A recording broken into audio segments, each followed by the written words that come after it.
hey bro, like I hate to do this, but like can you lend me 100K? Sure enough, I walk over to his house. He like flicks me 4 cranberries. He's like, okay, pay me back when you. I'm like, this is wild, man. Not many industries like can have this free flowing amount of money, but.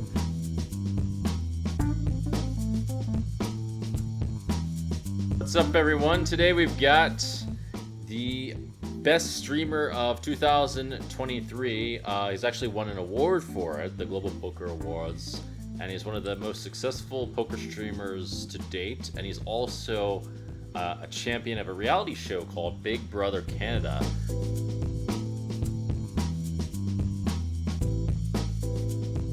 Welcome, Kevin Martin. Thanks, Dan, for the introduction. Yeah. That's very nice. It's great to be here, winning at life. I love talking everything life-related. Mm-hmm. You're a fascinating guy. I've always enjoyed our interactions. So for the next hour, I think we're going to go down some rabbit trails and explore some topics, and I'm just looking forward to it all. And yeah, it's great to be here, man. Sounds good. And yeah, we'll be going down a few rabbit trails of sorts. I'm into that. Want to delve into your career. It's quite a successful career, and you've paved a couple trails yourself, it appears. It sounds like you're one of the, well, from what I can tell, you're one of the early adopters of Twitch, and one of the most successful at it, one of the most successful at actually entertaining your audience. Dude, thanks, man. Yeah, I appreciate that. I've been in the Twitch game for a long time. 2014 is when I first broadcasted micro tournaments to, what was it, maybe an average viewership of 20 people, 30 people. Oh, really? And dude, back then I was so bad, bro. Like, my content was doing pretty good, but I was actually so bad at poker that the general consensus was like, you should give up. Like, the general consensus was like, man, you should probably find another industry. Like, this just is not for you. That's how shit I was at the game. That's such a funny feedback. It was true, bro. I was horrible. I was really bad at the actual card game. So, like, some people have natural talent in poker. Dude, my story is the 7th round draft pick. Like, some guy who was not projected to be in the pros, some guy who's a late round draft pick and just had to work his ass off every day to kind of make it, and so it's been a different path than some, but, blessed, man. 2023, making content. I wake up every day and I make poker videos and I play poker and study poker full time. It's just like, I'm loving life. It's really good. I'd say it's a better attribute for sure to be really passionate about the game than to have some kind of natural talent in the beginning. I don't even know what that means, frankly. And by the way, no one thought I would be good at poker. So, I got my ass handed to me for quite a while as well, but I wouldn't say I was last round pick. But why don't you tell us a little bit about your story? Because it's I think a lot of people would find it inspiring that you weren't exactly the guy who's like killing it right out of the gate, but that you ended up winning. What changed? Yeah, dude, my story was I was born in northern Canada. It was just like a low income family, and I just like learned how to hustle from the time, when you grow up and you don't have any money, and everyone in your junior high school has all this money they just get from their parents. To socially fit in, you learn to adapt, and you learn to I was hustling from a young age. I ran a lawn mowing business in junior high to make money. I was selling soda out of my locker and I undermarketed the school soda system, and I was moving more soda out of my locker to my classmates until the school came in and shut it down, and they just said this wasn't allowed. So this entrepreneurial spirit just was always with me, and then I found poker at a young age of 21 in Canada. I said, this is it, man. I just loved the game so much. And I played 1-2 no limit in Canada for a couple years just to pay the bills, just grinding, keeping track, making like $22 an hour at the 1-2 no limit tables.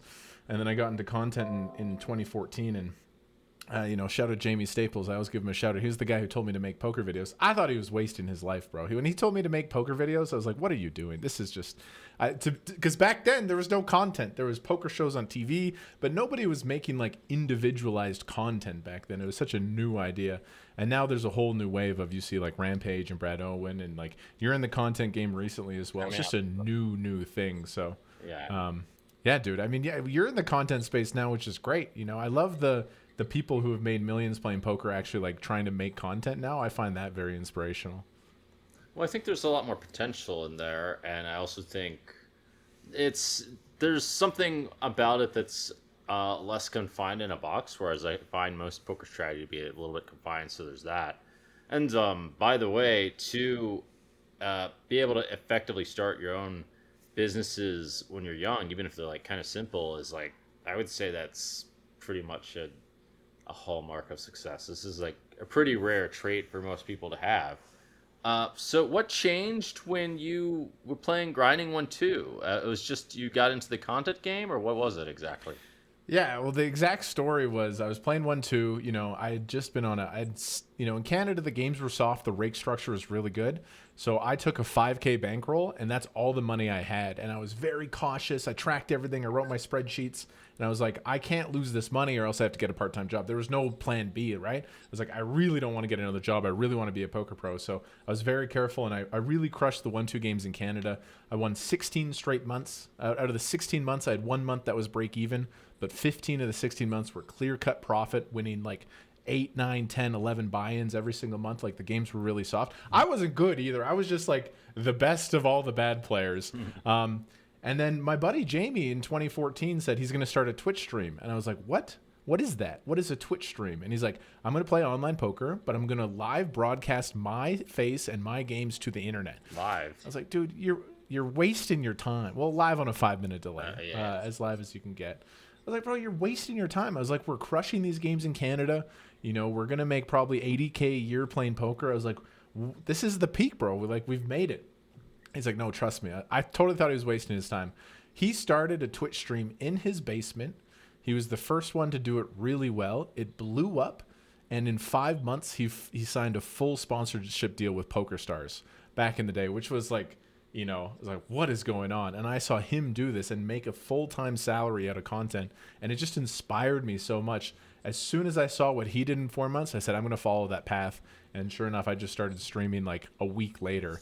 And it's been a wild journey since then, but it was him, dude. And then, I wish it was like, I even wish I started earlier, especially like the YouTube videos, and to see some of the success they've had and all these, like, there's so many people in the poker content world, but we had a huge advantage getting in it very early. Because in 2014, if you put out a semi-decent product on Twitch, you could just like blow up and get a lot of viewers. Because there was like 7 streams, 5 of them didn't have face cams, 2 people didn't have microphones. Like, it was just, the bar was so low back then that if we got in with a decent product and did really well. So I'm always grateful for him for pushing me in that direction. Well, it sounds like you found your thing, and it just blew up. And dude, Jungle, we got to make some content, bro. I have some funny ideas. I have some funny ideas that I want to collaborate. We've been trying for a long time, but you're busy. No, I got a sick idea for us to execute on. Do you want to share it, or do you think it's better to wait? Yeah, let's share it, bro. I want me and you together. We should do 100 prop bets in 24 hours. Okay. We each have a stack of cash. And we have 100 decided on prop bets. First prop bet, we rock, paper, scissors for $1,000. Second prop bet, we roll the dice. We just have 100 different crazy gambling ideas. We both call an Uber on our phones at the same time. Whoever's Uber shows up first wins. That's 1,000. Like, just crazy ideas. 100 prop bets. We condense it down to like a 12-minute YouTube video. I think it would do really well. Okay, I mean, that sounds fun to me. I like the idea of like becoming like a waiter and like stuff like that too, just because I mean, if there's like some kind of way that make it fun and all of that, all these creative ideas are entertaining for me. But I'm in on all of that stuff. We could play Mario Party for one. I read that you like to play these kinds of games. Dude, I love all the strategy games. Chess, Mario Party, that's why poker's so interesting to me as well. Any game that involves decision making and like equities and stuff. Mario Party is such an underrated game, by the way. Oh, shout out Mario Party. Yeah. I mean, people could probably play that for like small money and not like real money. I mean, there's like, if they're not that familiar with it, there's lots of luck and all that in Mario Party. Dude, you're in Finland right now? Yeah. Bro, I don't know anyone who travels as much as you. You're truly all over the world. Every time I check out your Instagram, you're in a different spot. Yeah, well, I'm about to finish up. The fun came across my mind. Finished. I couldn't help it. But yeah, actually, I'm gonna be done in like literally 2 days. I'm flying back to the U.S. and back to being halfway normal and I'll be in one place in LA and do more sorts of crazy things. Um, but yeah, I'm in for all of that. We have so many ideas and things to gamble on. Like I want to get like two rodents from the pet store and like we just pick one and let them race. Just the gambling on weird things. You know what I mean? Because I've been talking to like my non-poker friends about what kind of content they would consume. If it's too hardcore poker, I think it's going to miss the mark. But like I agree. I agree. gambling on zebra racing or something, it's that can appeal to the wider market perhaps. What if we can like have like a horse race or something? No, we can't do that. That's too dangerous. But like, I admire your creativity. I'll come up with some things too. I wrote down a lot of ideas off the top of my head. I You got a go. question for you, but I just in lieu of the topic of the podcast, winning at life. You're such an interesting person to me because I study the top poker players in a way like I've always I mean that's some reason I've had a little bit of success myself is I've just emulated what they've done basically. And I wrote this down as like money, success, poker results, that's a piece of the puzzle, but there's a lot of people in the industry with a lot of money that I don't necessarily think are winning at life. Mhm. And I just wonder, like, you're a guy that you seem to be like going all over the place. You have a positive influence. You're really empathetic to human suffering. Like, you're always doing goodwill things and stuff. And I really respect that. So, I don't know, it's a Thank bit you. of a broad question, but like, what motivates you now that you've basically achieved financial freedom, you have lots of money, you have this like notoriety, what keeps you going and keeps you plugging away? A mix of things. I decided to try to like expand my career in the form of like what my legacy is. If I could, in a way that was outside of poker. I mean, it was a bit of overconfidence, but try to figure out how to do that. So here's the podcast. That's an example of that. In addition, creating content is another example because the content you create creates influence, although it doesn't necessarily create money, which can also do both. But one thing I became more interested was in making an influence. So content became it became a bit of an interest of mine for these reasons, and also a bit of curiosity, to be honest. Because after you play poker for a long time, at least for me, I wanted to do other things with it and see how it could be played with, and just do other things as well. I guess I just uh, have I have lots of how do you say? I I like to have a lot of different experiences, I guess you can say, and Yeah. get bored rather easily. In addition, I had like this. I had many underlying interests, and they kind of coalesce at one point and cause like a crazy epiphany that made my interest like explode even more when I was 29. And since then, I've had like kind of a wild few years of sorts that are just sort of all over the place. But that's sort of the summary of what's been going on. I love it. Very similar, like that vast array of experiences is what I want. And right now I'm 30. I've done a lot of cool stuff in my 20s, but I've also made this massive sacrifice to stream thousands of hours, get better at poker, make content. Like Hmm. all of this. I've kind of like all I want to do is travel the world and experience everything.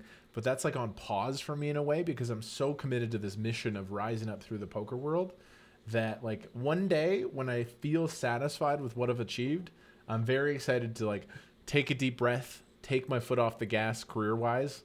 I'll probably play poker for the rest of my life, but I'm excited to go into other industries, like explore other cultures and stuff. But I feel like I have some FOMO in that regard because I've been so hyper focused on this one thing. Well, Um, you might be able to combine the two a bit. I don't know mhm. how well they'll combine, just because I mean, it seems like, I mean, this is a question for you, really. It seems as though when you're streaming content, what really works is to find something that works and just keep hitting it like over and Yeah. over, and not to like diversify too much. But if you diversify more, it's like more appealing to yourself. And I mean, I see Mr. Beast does all sorts of crazy things, and it seems to work really well. All these like outlandish things, like he like pays someone to hunt him. Uh, some Dude, all things like time content goat. Yeah. yeah, and then I mean, a number of those ideas I had myself. For example, one idea I just remembered is there's a stream that we're playing on, and somehow the idea of being in the crocodile crevice came up, and it turns out in Colorado you can actually learn how to wrestle a crocodile in a safe way, I guess. Like, if you're up for that kind of stuff, that might be pretty crazy.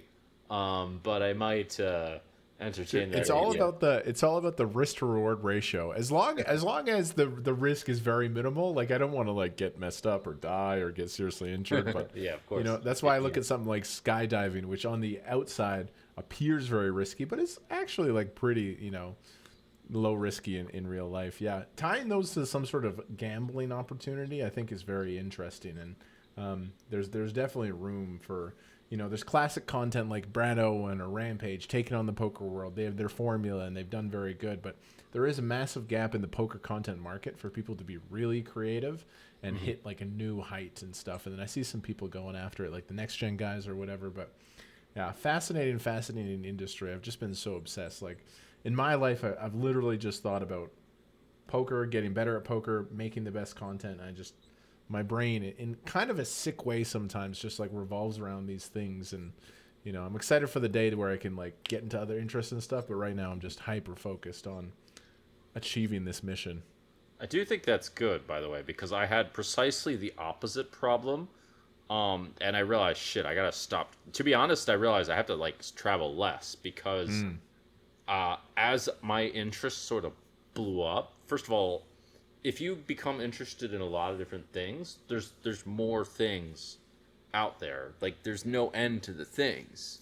Yeah. And Exactly. just like, especially when I started traveling, that was like the biggest thing that took me to my focus to all different places. Whereas when I was just focused on poker, it led to quite some success. So I mean, it is a little bit risky to like dive too much into the creative sphere, but it looks like it can be done. And definitely to diversify your interests and focus too much leads to all sorts of problems. Dude, that's so true. And I think that, I heard a great quote one time talking about winning at life. People say they want to keep their options open. They want to keep their broad options open. But in a way, by keeping all the doors open, you kind of close all the doors. I've heard hyper specializing in a certain thing, like write down your top 10 industries that you're interested in, top 10 that you really care about.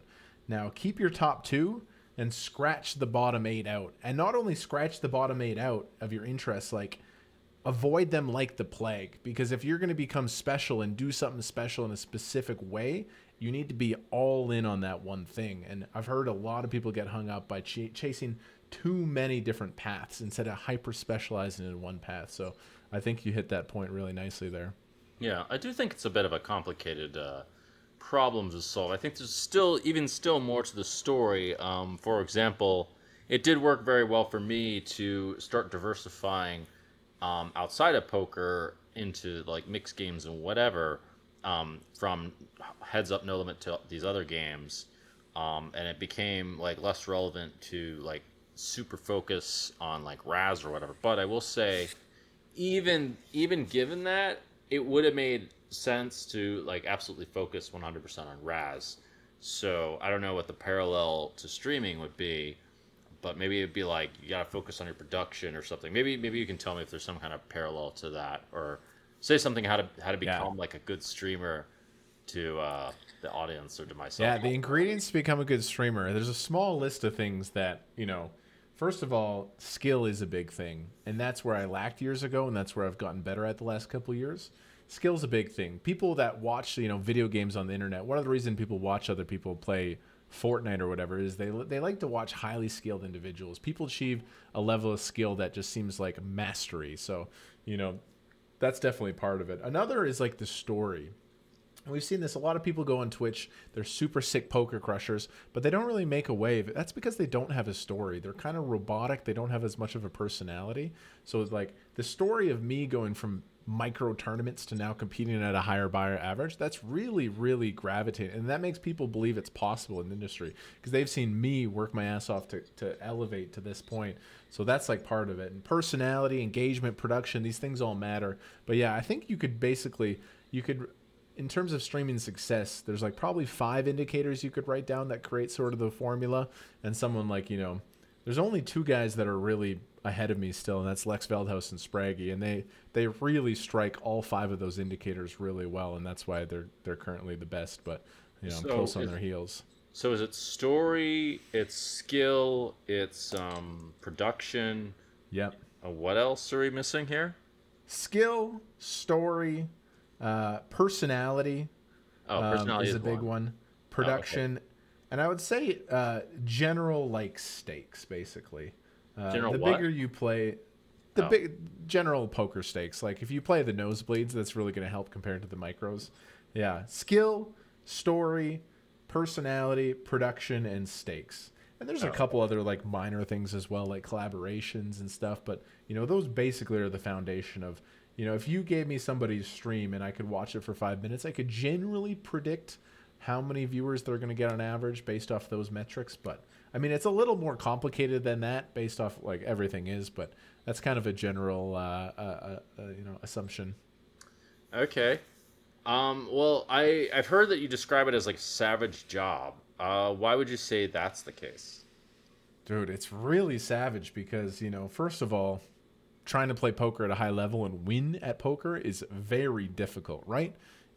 Out of all the poker people who have tried to play poker, not many have made it. It's a top heavy game. So going online, playing high stakes MTTs, trying to survive, trying to compete, that's very difficult by itself. Not only are you trying to do that, you are combining it with another full-time job of running your Twitch channel, your TikTok, your YouTube. That is a full-time job. And both of these careers in general have a small chance of success. Like content creation is very top heavy. We hear of Mr. Beast, we hear of Airrack, we hear of these really sick content creators. But what we don't hear is the thousands and thousands of people who have tried, didn't get traction, gave up, burnt out, and quit. And like that's the reality of content.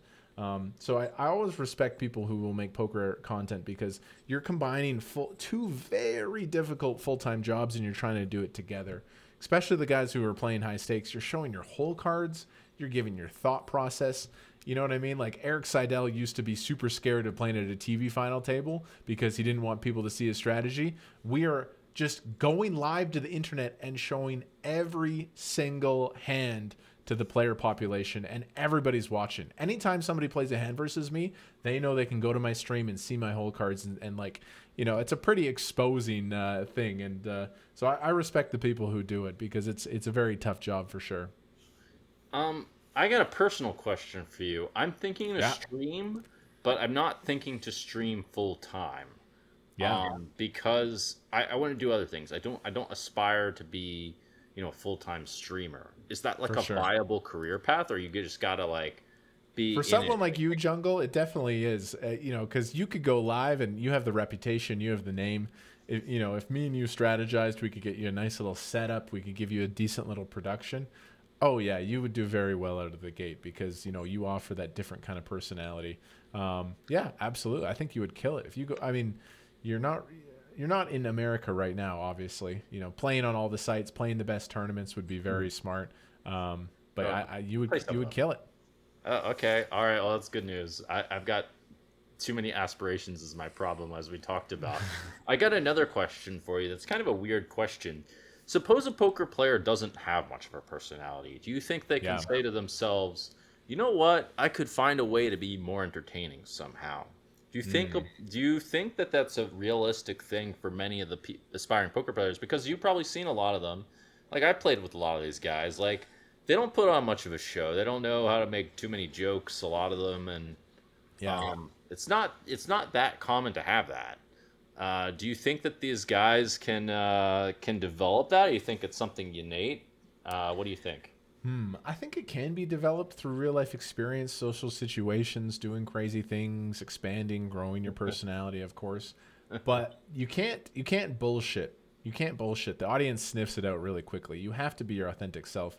If you go live and put on a persona that's not true to you, eventually that will crack and the audience will sniff it out. And you can see that on YouTube sometimes. Like that's why people gravitate towards someone like Brad Owen, really down to earth guy who is kind of a blue collar vibe, grinding it up from the small stakes. But yeah, I think it can be developed definitely. as in life, people expand, grow. Like we're not limited creatures. You have to be authentic, though. I've seen some guys try to bullshit, and it usually gets called out pretty quickly. Hmm. Yeah. Okay. By the way, I myself changed my personality, but I think I'm a bit of an outlier. Let's I, talk about that. I'm curious because I've also gone through some revolutionary changes in my adult life based on some situations, some trauma, some wild experiences, and I feel like I've come out the other end a little more refined and changed. But yeah, how's your personality changed?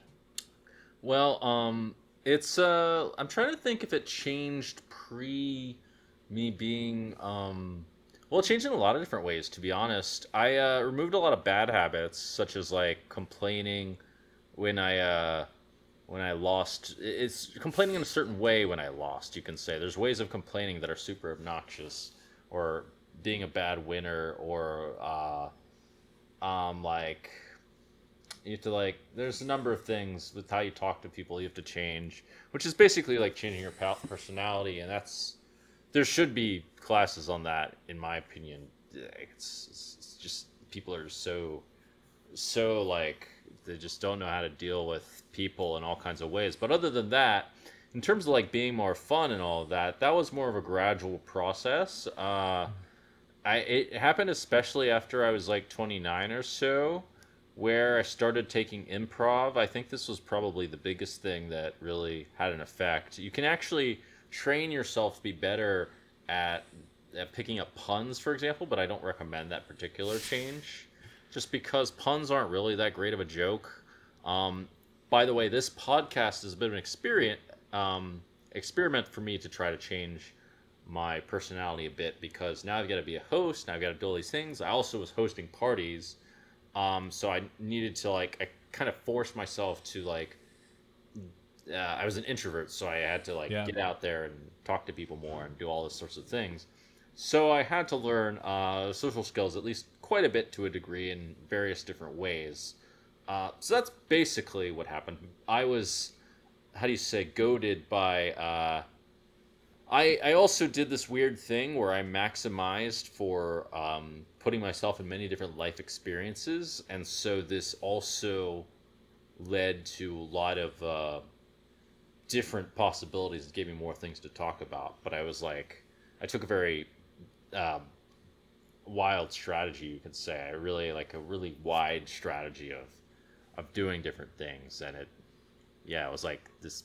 It was big on personal growth. Does that make any kind of sense? It all makes sense, man. I followed that whole thing, and I relate to it a lot as well. You put yourself in the fire, and through that, you put yourself in uncomfortable situations, Yes. and through that, you developed those skills. You got refined. Probably got embarrassed a lot. Probably made a fool of yourself a lot. But Yeah. like those momentary discomforts, once you go through them and come out the other side, dude, I totally relate to that. I came from a very unique religious kind of sheltered childhood where I didn't get exposed to the realities of the real world very much. So I came into like adulthood in kind of a weird way.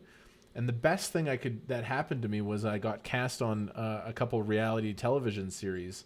Hmm. And because of my childhood, I was so sensitive to every opinion around me. I really cared what other people perceived me as, and I was hypersensitive to it, and Right. like way too much so, and it was a huge detriment. But going through reality television, being exposed, being like in a way like praised in a way, and then at times humiliated on the show and made to look like a complete idiot. You come out of that, you get a lot of hate from the public, you're exposed in front of thousands and thousands of people. It's like an evolutionary thing. I think it's very built into our brains because let's say 1,000 years ago, we're in little tribes. If you were ever publicly humiliated, that probably meant you were going to get banned from your tribe, you're going to be outcast, and if you got kicked out of your tribe, you're left alone in the wild, you're going to die. So there's like this evolutionary behavior that we want to be accepted by our peers. Going through what I went through and coming out the other end of it and realizing that it just doesn't matter. The strangers, they just don't, their opinions don't matter. And Hmm. anyway, I had that experience, and coming out through the other end of it, I gained this unbelievable self belief and confidence in myself because I'd been through that situation, that extreme pain, that extreme wound, and I heal from it, and I'm stronger because of it. So like, yeah, the personality development, that belief, that confidence, I can totally understand where you're coming with all of that. Um, well, you answered one of my other questions as to what the impetus was, or what it was that caused that. But yeah, like you said, going into the fire and getting in these unusual experiences and also healing from them, I think is like the key point. One thing I've read in psychology is that actually humiliation, if it's not healed from, can lead people to do like very bad things, Yeah. as it turns out, which I thought was very interesting. I learned this on accident just reading about people and their needs for status and to be respected on all this sort of thing. Um, Yeah. I would say I had a yeah. I didn't have it exactly in the way that you had it, but it with me it was a bit with a bit with women. It was a bit with being on TV. It was a bit with thinking how am I going to stand out. It's a bit with just trying to like be more positive in different ways and find the positive in things. The improv. I mean, I'm still not even done. I have all kinds of plans to do all of that stuff. I want to ask also a bit more about your reality TV shows because, from my understanding, it went pretty well. You won the Big Brother Canada. Like, is that the wait? Were you on? Oh, you were on it twice, Yeah. and I guess Two you didn't win it the seasons. Yeah. first time, Yeah. right? The Or how first did it work? season, I mean, I did win in a different way. My wife, who I just got married with, was a contestant on the first time, Oh, and we pretty much fell in love, and I got super distracted, and it took my mind off of the game and off the goal, and they voted me out. They got rid of me like about halfway through. But oh. I mean, I met my wife. We're married today. We run this business together, so it's like, and then 2 years later, they invited me to come back for a returnee shot. And through that second time, I was a little more focused, dialed. It wasn't easy, and there was a lot of waves, and it was a very controversial winner, but we did take it the whole way and win the whole show. So the first season, I met my partner for life. The second season, I won the cash. I won the whole thing. So it was like the full scoop, man. Pretty good experience overall. But bro, that was the most intense thing I've ever done in my life. I've had these crazy poker experiences or whatever that pushed me to the edge, but Big Brother, being in that enclosed environment, playing a game that's based off of lies, deception, manipulation, bro, that was 10 out of 10 stressful and the most insane experience I've had in my entire life. Nothing has come close to that. How does that work? Because Yeah. I mean, yeah, how does that work? I've never Dude, actually. you should go on one of these shows, Jungle. I'd be very interested. So there's a couple out there like The Mole, Survivor, Big Brother. They're all based off the same thing. You get a group of strangers, usually 16 to 18 people, and you put them in an enclosed environment where they're cut off from the outside world. No cell phones. Their only interactions are with each other, and you play a social strategy game. There's competitions where you can win power. People get nominated for eviction. There's voting structures, and one by one through votes, power dynamics, a person leaves the house. So the rules are slightly different between Survivor and Big Brother, but the game remains steady. 16 people, you make friends, you make alliances, and one at a time you leave the house until there's one person left, and that last person is the winner, and they win the cash and the glory and stuff. So it's a very fascinating experience. I know about Survivor. I have watched that. I'm just kind of one thing that's always kind of baffled me with this is I'm just sitting here thinking I've never actually played the game, but I'm sitting here thinking, well, if like everyone's always manipulating in the game, then not to trust anyone. But Yeah. can you then trust anyone because like everyone's like gonna But betray that's everyone? the thing. To win, you have to trust people. You have to form teams. You have to form alliances because that's how you get further in the game is having people trust you. So it really was a mind fuck. Like, if you play Werewolf with your buddies or whatever, you play a 5 hour game of Werewolf. Yeah, In that 5 hours, you cannot trust your friends. But once the game is over, you have no reason to lie to the people, right? Like we're having a conversation. There's no reason for us to be deceitful. The crazy right. thing about this game is it lasts months. You are in a social strategy game for months at a time. So I'm 2.5 months into this thing. It really messed with my brain and took a lot of healing after because for 2 months, I'm in the same house. I'm in the same locked in environment where every time someone says something, you can't trust it at face value. It's very toxic as well for your mental health. And I think my mental health is better as a result of it. But when you're in that experience and you say, "Hey, Kevin, you want a piece of toast?" I'm like, "Why does he ask me this?" And like, you're hyper analyzing everything, and it's like a weird experience to go through. Coming out of it, you're just like, It took me a long time to decompress and heal and look at it from a positive experience.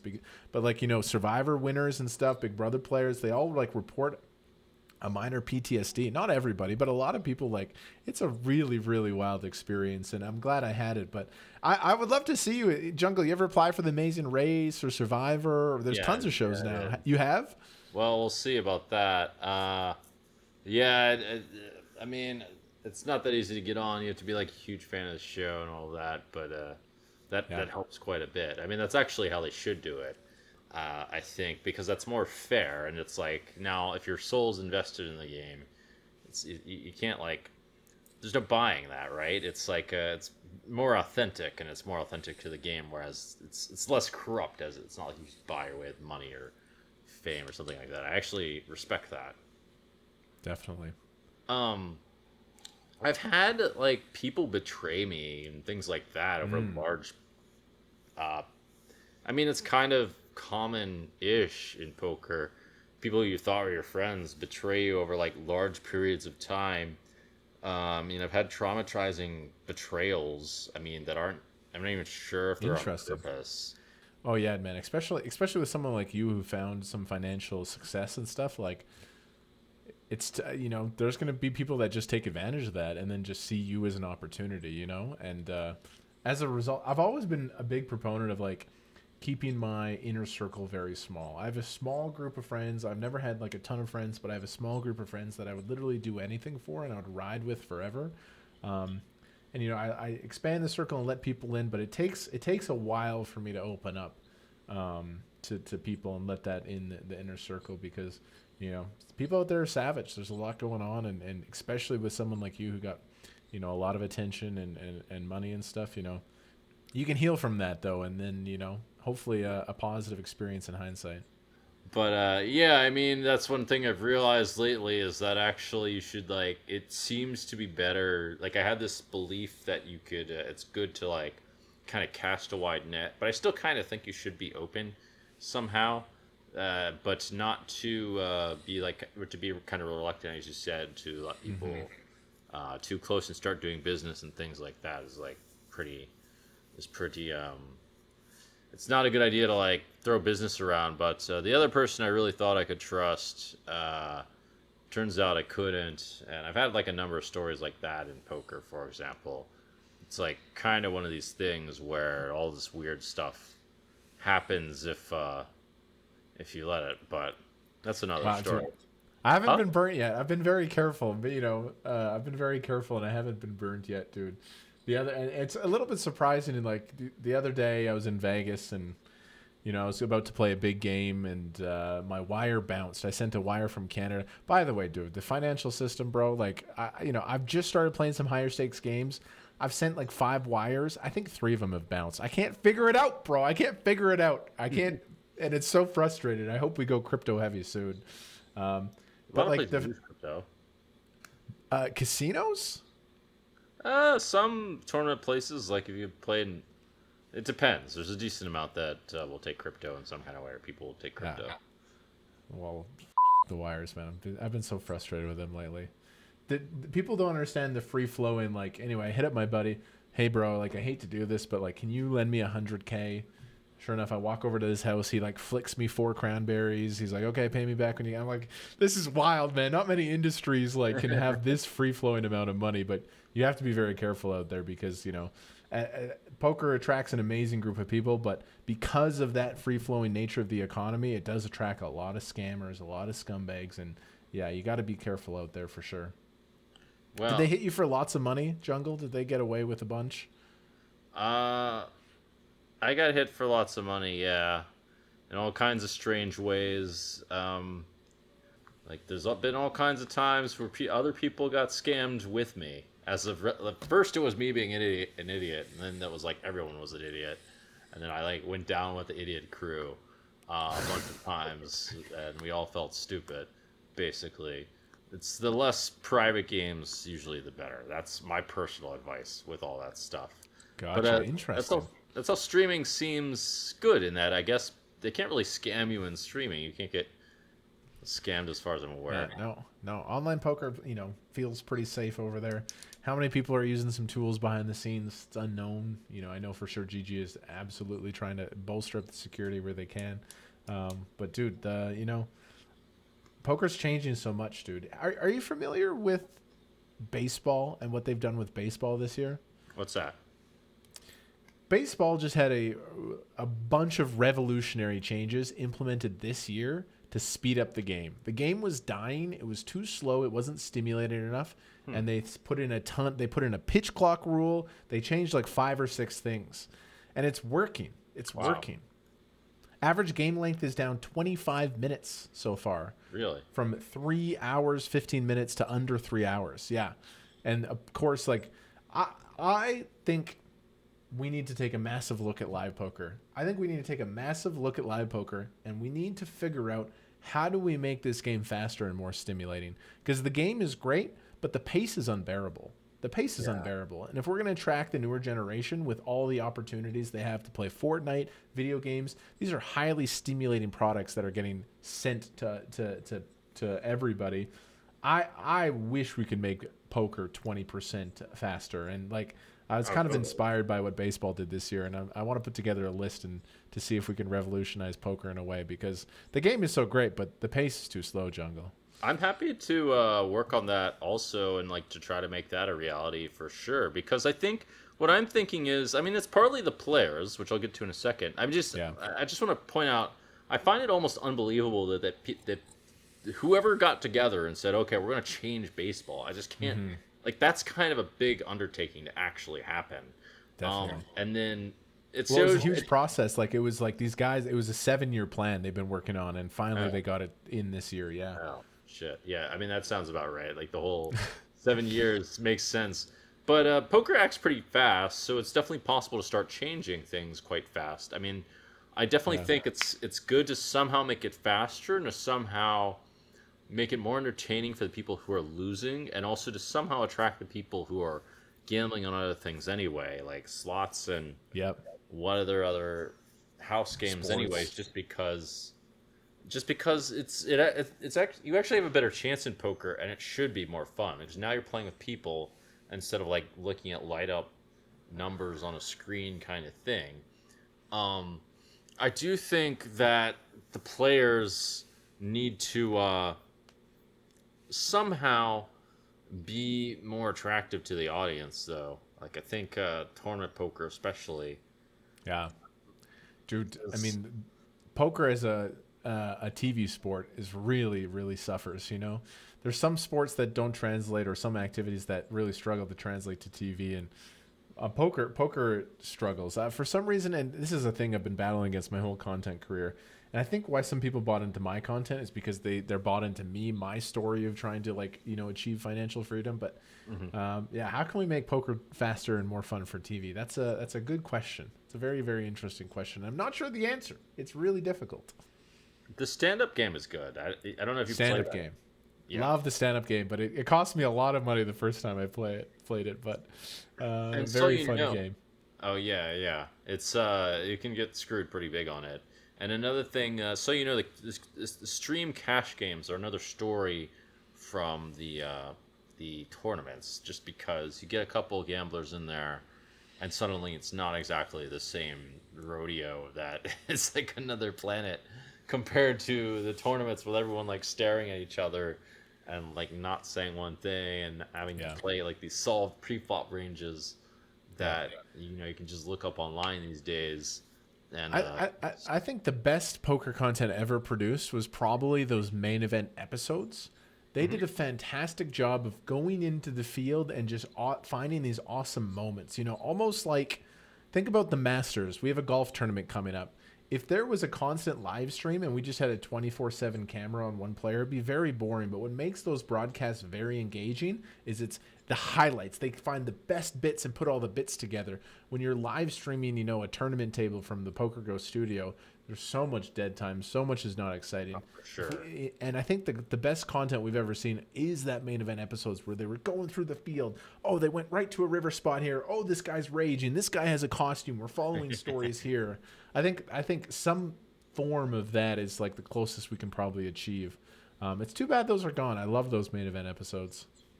Do you do anything like kind of equivalent when you're streaming? Do you do anything special to to get the entertainment value up? And also, I think it's A like little not bit, that yeah. easy to be entertaining for 8 or 9 hours. It Yeah, seems like. exactly. So I used to be very heavily on the entertainment side when I was playing micros or whatever, but now that I'm actually trying to play bigger binds and the competition's tougher, I've calmed that down a little bit just to like use all my energy to actually play in the game. But I mean, absolutely. Like I have multiple tables going, but on my stream only one spot will be shown at a time, kind of like the highlight basically. And there's other things where I was doing giveaways and fun stuff, but we do what we can with it. It is tough. It is tough to compete at the high level while focusing on your audience. So I mean, dude, I mean, but that's why tournament poker is so good, because when you make that final table and you have a chance to win that money, and every moment means so much. God, it's just like it can hit such high strides, and I'm always very bullish on poker content, but um, there's a lot out there, you know. Jungle, the attention span of these kids is shorter than ever. Yeah. I'm wondering how to like beat that. Maybe it's like not even. Well, we'll think about it anyway. Yeah. I read that you had a burnout in 2019 and you took 9 months off. Yeah. What happened and how did you get back on your horse? Yeah. I think Oh, is that the same? 2019. Something. That was a rough year of my life. What happened? It was a combination of things. I was still somewhat going through some of the trauma from Big Brother, and I had yet to really heal from that experience. Plus, my dad died, and my grandpa died, all at the same time, and I was burnt out. I was just like so over poker, and it was just this combination of things. But like, I feel like I lost my way in a way, and it all built up to me just needing to step away from the game, and I quit, and I totally expected to leave the industry. Um, and then yeah, 9 months, didn't make any videos, didn't play any poker. And it was actually COVID that kind of got my juices flowing again. Um, COVID was like a wild event in a way, a tiny blessing for me, in that it got a chance. It made me realize the scope of life, and like it reinstilled my motivation to do something special. And that huge break off, I really rediscovered my passion and decided to come back to the industry. So yeah, it was a combination of like all my family members dying and Whoa. just a horrible year, man. It was really sad. Yeah, it doesn't sound like a good recipe for good times. No, it's horrible, man. Really tough. And like, yeah, maybe I'll go deeper into what happened there in the future, but like, yeah, fucked up stuff for sure, which was really hard. But you know, you go through those tough times, you again heal, and then you learn like how precious life is. And um, yeah, just want to make like an amazing difference for my family, and I don't want my kids to go through that pain of losing their dad young. So we're gonna turn something positive out of it. All right, well, that sounds like a good plan. I will say those tough times are a lot worse when you're actually going through them. They look good after they're past. But yeah, I'm very sorry for what's happened. Oh, no So, problem, man. No problem. so I know that you've recently decided to give up weed. Any thoughts on that? Yeah. Any other life changes in the mix? Do you smoke weed, Jungle?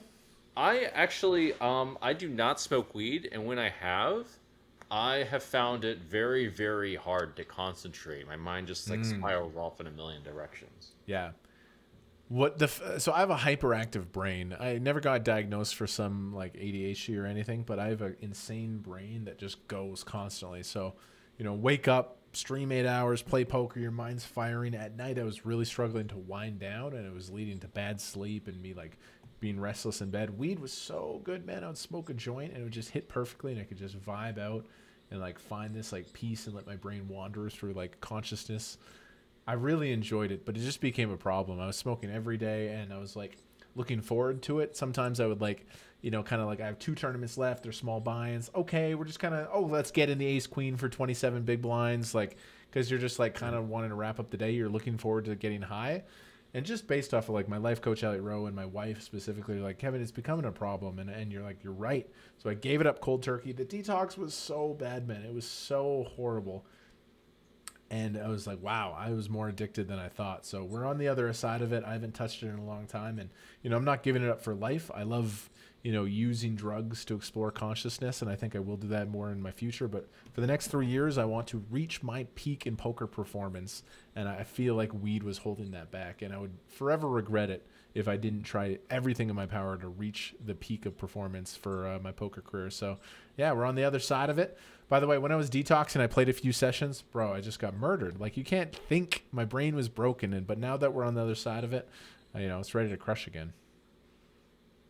Yeah, I would imagine that it would be a bit of a hurdle to have yeah to have some to be smoking all the time, and definitely if your goal is to reach the top of poker, Yeah. it sounds like the right choice.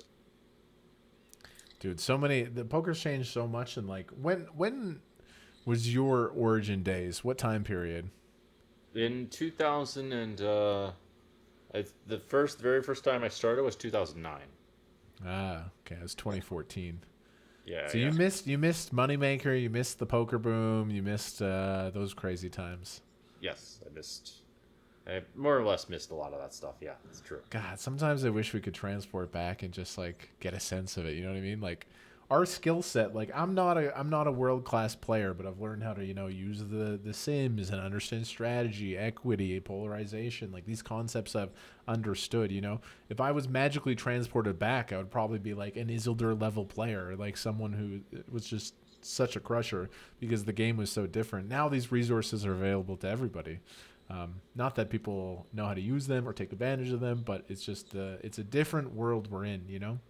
Yeah, well, one thing I could say is that maybe you could do something cool with this. Actually, is you could go to other places like Japan or potentially, or it's blowing up in Vietnam these days, or other deep WPTs. Like there's one in Taipei coming up, and like do something there, and it'd be like a little taste of what it was back in the day. Like I don't Yeah.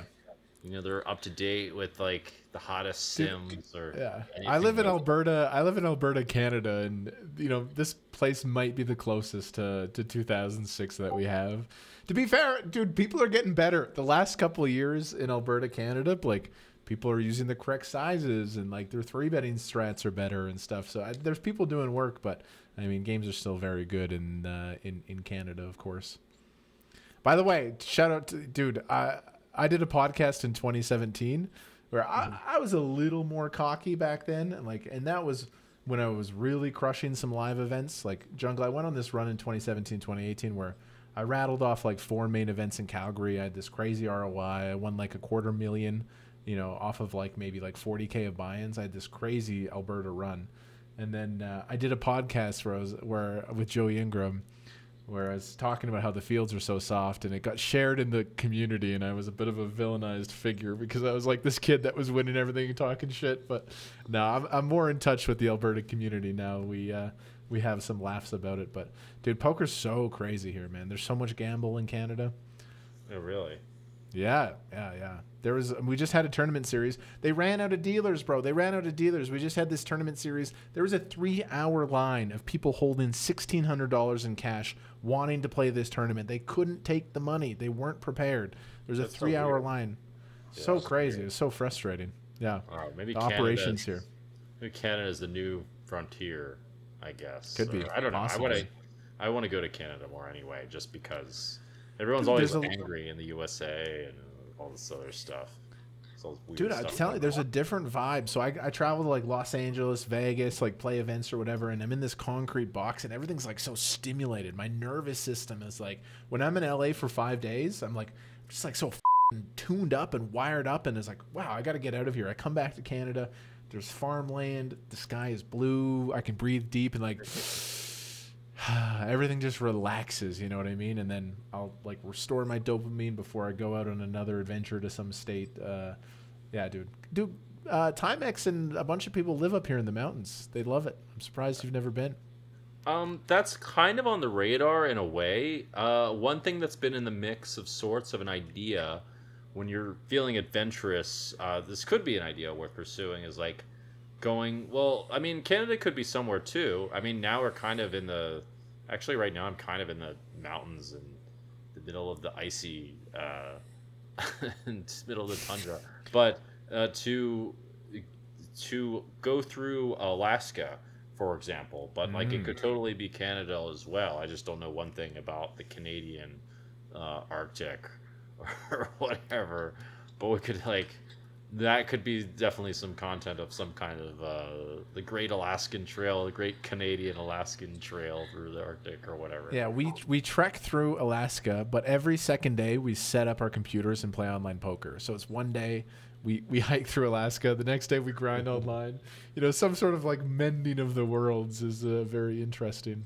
Oh, that could be fun. One thing I was Yeah. doing, I was in Guatemala and I had like a SIM card and I was playing like some app on my phone while I was like randomly like walking around this volcano in Guatemala. That was kind of wild, but like maybe there's like a better way to do that. Um, if you have, yeah, that would be an interesting idea to explore. Dude, if you ever want to come visit, come to the mountains. Come to Banff, Jasper, the mountains, bro. It's one of the most beautiful sights in the world. You stand on that mountain and you look out. It's so picturesque and so pure. You know, people come from all over the world to visit. There's beautiful parts of Canada for sure. All right, well, that sounds like a good plan. Any other plans for you coming up? Do you have anything else you'd like to talk about? Yeah, man, I want to shoot some videos. I'm going to be playing a bunch online. We're looking forward to WSOP, you know, in this summer. I'm looking forward to the main event. Ready to bust off a deep run there. What's your deepest run on the main ever? I think I haven't gone that deep, and I think I've made like day 3 or something. Ah, I've had very poor main event results, but I think I've made a breakthrough, dude. Last year at the main event, I played the main event like an online 1K, and it's really different. The main event is different. I think I've finally made the connection where you can just be on such chill control and accumulate chips, depending on the table draw, of course. But anyway, I'm excited for the main event coming up. The best tournament every single year. Dude, I've been a no limit hold'em guy forever. If I wanted to maybe just dabble in a mix game or two, what would you recommend? Because you're all in the mixed game streets. Do you mean like one of the mixed games, or do you Yeah, mean like another game in general? I want to play a couple of bracelet events this year that are not no limit hold'em. What's a game I could learn relatively easy and maybe be live at, not be stone dead?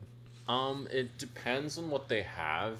I would say, I mean, definitely PLO and short deck are the ones that you can have quite a big edge against. I mean, short deck is quite challenging, I think.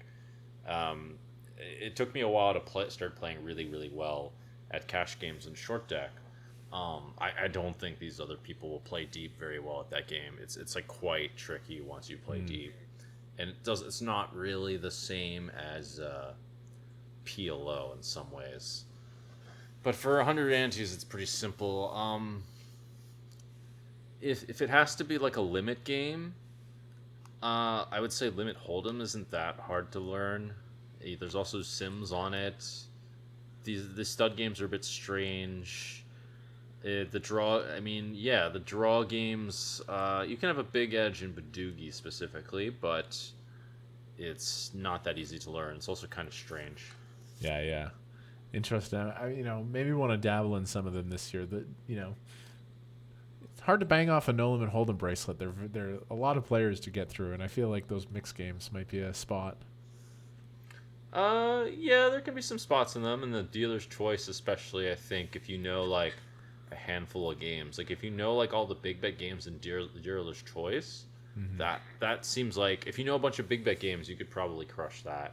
Just because like the limit games, there's not a big edge in really. Dude, are you gonna ship the Players Championship again? Oh, that's the plan, actually. I've got this time. I've got a bit more of a long-winded plan, and we'll see if let's see if I'll be the one to take it down. But Dude, this man. time I've had there's some flow of life going on, so we'll see. That hand where that Ryan Lang folded like for 1/20th pot or something with top pair. That hand is so funny, man. That hand was just so unbelievable. You're obviously value betting on the end, right? You just think your hand is good. Yeah. I mean, I guess it's so, like such little more. He's like, oh man, they've always got it. Oh, top barrel. Dude, that was unbelievable. Your reaction was so funny. You just couldn't believe it. Oh Yeah, man. that was like a straight up miracle. There might be some. And you went on to ship? Yeah. Yeah. So you won what, 2021 you won it? 2022? 2021, 2022, that's right. Yeah. So 2023. Three-peat this year. Yes. Dude, who's that guy who's winning every single Adam Freeman? He just wins the dealer's choice every year now. Like, hasn't he won it 3 times in a row? Maybe it's got to be stopped. Yeah, exactly. You could be the one to stop him. Dude, I'm a no limit guy, man. Especially with content, like people relate poker to 2 cards. There is room for maybe getting weird in some other aspects, but you know the clicks are always going to come with no limit hold'em, and so I've kind of like specialized in that. But there's a piece of my soul wants to learn the other games. I think I really enjoy now that I understand the basic fundamentals of GTO poker and equities and how they work, and like just the basic fundamentals. I feel like I would have a lot of fun learning the other games, if you sat me down and gave me coaching on like stud, and let's say you gave me 5 hours of coaching, I played for 10 hours, I studied really hard, how bad could I be, man? I don't think I could be that far behind the field if I really tried. No, I don't think you would be. I could. I think I could help you. One thing I'll say is that the mixed games are definitely a lot of fun. Mm-hmm. They are also a lot of work, and they're very challenging. Yeah, I will say I had many different. It was a long road to learn the mixed games, and specifically a couple things I don't really know and ring studs that well. But otherwise, now I kind of know pretty much all there is to know, I would say. I mean, there's, how limit mixed games. Well, I mean, that's humanly possible to know, I guess you could say. Yeah. But it depends on what you want to do. It's more on like the fun side of things. There's some money in them, but it's not comparable to like if you're already killing it streaming, I would say. Very interesting, man. Very interesting, dude. Let's shoot this video. 100 prop bets in 24 hours. All right, I'll send you a list. I already got we'll have to have a call. I have 110 ideas already. I want your ideas. We'll have to go through our best ones and like, basically I have my camera guy. I would just need 36 hours of your undivided attention to be, present and engaged and gamble with me. And I think we could have a really fun video. That sounds like a plan. Let's do it. Let's do it. We'll discuss firm details after. All right. Yeah. All right. Sounds good.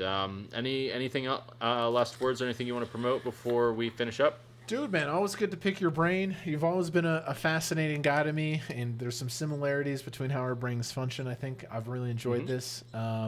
Dude, just like, I want to crush, bro. I want to crush. The next couple of years, I think poker is booming, and I think content is booming. I just want to be at the forefront of it, and I keep going back to just like how to grow this game, how to make the best possible stuff for the audience. So I'm dialed in and motivated. If people want to find me, you can hit me up on Twitch, Kevin Martin on Twitch.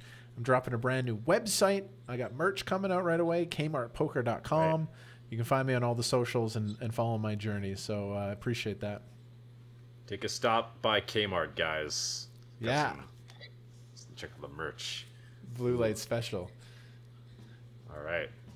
All right. Well, thank you for giving us your time, Kevin. And yeah, let's do this prop bet thing. Let's make some killer content. Let's do it, man. I'm booked. All right. Cheers, man. Thank you so much for having me.